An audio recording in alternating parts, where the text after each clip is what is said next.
What's up guys, Johnny Glow here and welcome back to my channel. So today guys, papakita ko sa inyo kung paano mag-craft ng armor, weapon, and paano siya makuha. Okay, so guys, first, saan nakukuha? Papakita ko muna sa inyo yung parang ano niya, scroll niya or materials. So, eto, weapon yung gagawin ko, kailangan ko. So, armor yung gagawin ko ngayon. I'm not sure kung itong head armor or shoes yung gagawin ko ngayon. So may move speed shoes siguro tingin ko. Okay, shoes yung gawin natin. So paano magawa yung shoes? Kailangan ng agricultural, planting, and agricultural livestock. So paano makuha yung agricultural livestock? First, punta kayo dito sa gardening icon. So eto siya. So, ito yung mga materials para makuha siya.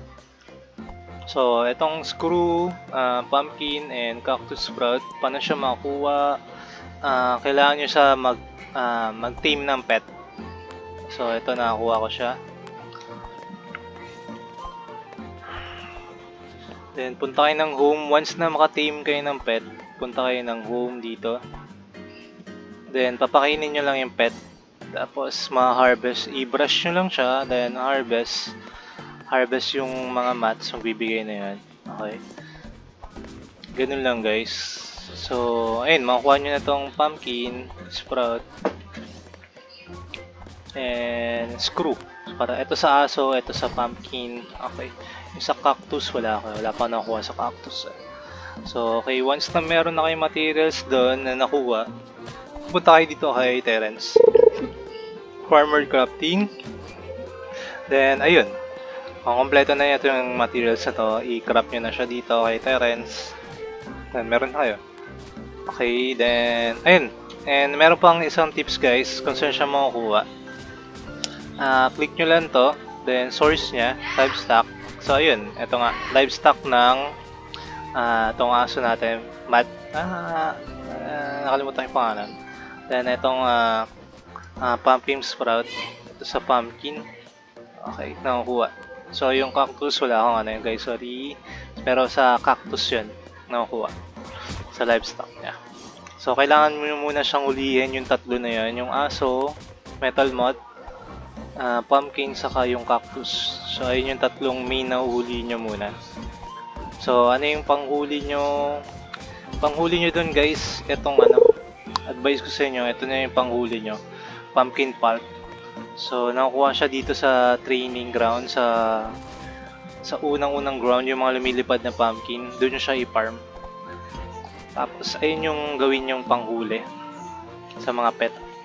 So, gagawa ko ng video guys, para kung paano manghuli, para madalian kayo.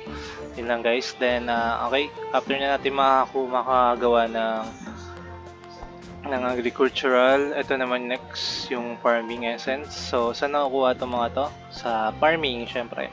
Punta ka sa home uli, then pag may kailangan mo mag-farm ng seed, for example itong seed, ito isa lang meron ako na farm ko na so yun lang, home muna. Check nyo yung other video ko guys kung paano mag-farm and mag-gather ng materials sa pet, yung first video bago to. Okay, so yun.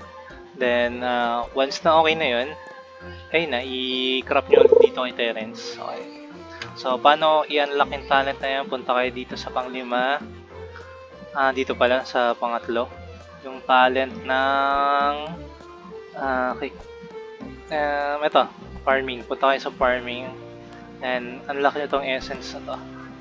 Saka ito, livestock essence. Ito, importante dyan. Okay. Pwede ko na i-unlock tong gathering essence. 1-8. Max energy plus 10. Okay, unlock na natin tong farming. Okay, so pwede natin upgrade to mga to. I think gathering pwede rin. Tong gathering pwede rin.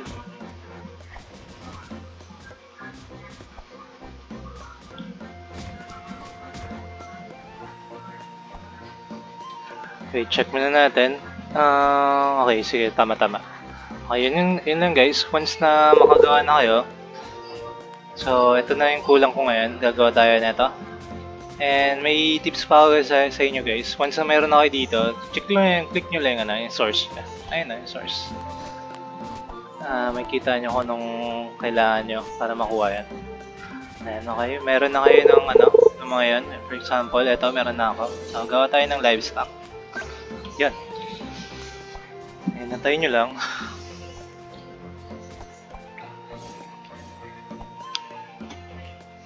Team. Na-finish pa daw. Ayan, nakuha na. Okay, then meron na kayong dalawa na ito, green and purple. So, mag-craft na tayo ng armor. Ay, kay ano tayo? Ito tayo kay Nash. Doon nagka-craft ng mga combat armor and weapon. Dito kay Nash. Okay, Nash. Combat crafting. So, meron siyang level 2 dito. So, ito muna. Ito lang yung kailangan natin. So, kakarap ako ng boots sa move speed. Okay, so sana makuha natin yung pinakamataas na stats na. Crap. May chance siya makakuha ng costume guys pag nag-crap kayo. Okay, finish and obtain.